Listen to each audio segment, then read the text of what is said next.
రాజధానిలో బహుళ అంతస్తుల నివాస, వాణిజ్య ప్రాజెక్టులు 3,57.99 ఎకరాల్లో 1.13 కోట్ల అడుగుల నిర్మాణాలు. పీపీపీ విధానంలో చేపడుతున్న సిఆర్డీఏ.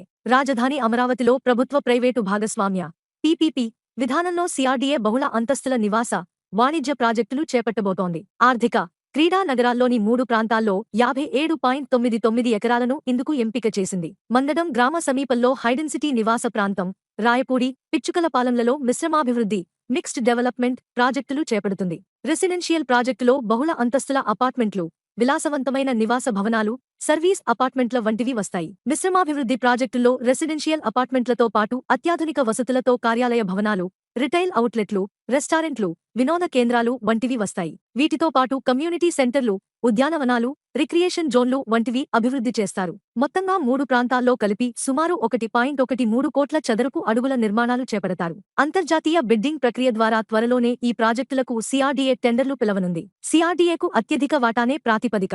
ఈ ప్రాజెక్టులకు సిఆర్డీఏ స్థలం ఇవ్వడంతో పాటు అప్రోచ్ రోడ్లు, డ్రైన్లు వంటి బాహ్య మౌలిక వసతులు కల్పిస్తుంది. అన్ని రకాల అనుమతులు వేగంగా వచ్చేలా చూస్తుంది. మిగతా బాధ్యతలన్నీ టెండర్లలో ఎంపికైన సంస్థవే. ప్రాజెక్టుకు అవసరమైన పెట్టుబడి, డిజైన్ల రూపకల్పన, నిర్మాణం, మార్కెటింగ్, నిర్వహణ వంటి కార్యకలాపాలు ఆ సంస్థలే చూసుకోవాలి.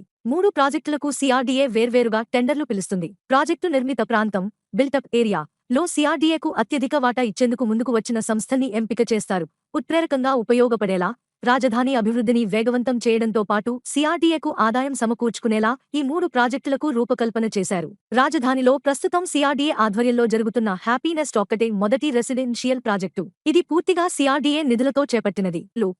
ప్రైవేటు రంగంలో ఇంతవరకు రెసిడెన్షియల్, కార్యాలయ భవనాల ప్రాజెక్టులు. రాజధానిలో ప్రైవేటు పెట్టుబడులను ఆకర్షించేందుకు ఇప్పుడు చేపట్టే 3 ప్రాజెక్టులు ఉత్ప్రేరకంగా ఉపయోగపడతాయని భావిస్తున్నారు. రాజధానిలో ప్రధాన మౌలిక వసతుల అభివృద్ధితో పాటు ప్రభుత్వ భవనాల నిర్మాణ పనులు వేగంగా జరుగుతున్నాయి. ఎమ్మెల్యేలు, ఎమ్మెల్సీలు, అఖిల భారత సర్వీసుల అధికారులు, ప్రభుత్వ ఉద్యోగుల నివాస భవనాలను వచ్చే మార్చి నాటికి పూర్తి చేయాలని సిఆర్డీఏ లక్ష్యంగా పెట్టుకుంది. మరోపక్క బిట్స్, జాతీయ న్యాయ విశ్వవిద్యాలయం వంటి విద్యా సంస్థలు త్వరలో నిర్మాణాలు ప్రారంభించబోతున్నాయి. వాటితో పాటు పలు ప్రభుత్వ, ప్రైవేటు సంస్థలకు ప్రభుత్వం ఇప్పటికే స్థలాలు కేటాయించింది. వాటి నిర్మాణాలన్నీ పూర్తయి కార్యకలాపాలు మొదలైతే పెద్ద ఎత్తున నివాస, కార్యాలయ భవనాలు అవసరమవుతాయి. దాన్ని దృష్టిలో ఉంచుకుని ఈ 3 ప్రాజెక్టులకు సిఆర్డీఏ రూపకల్పన చేసింది.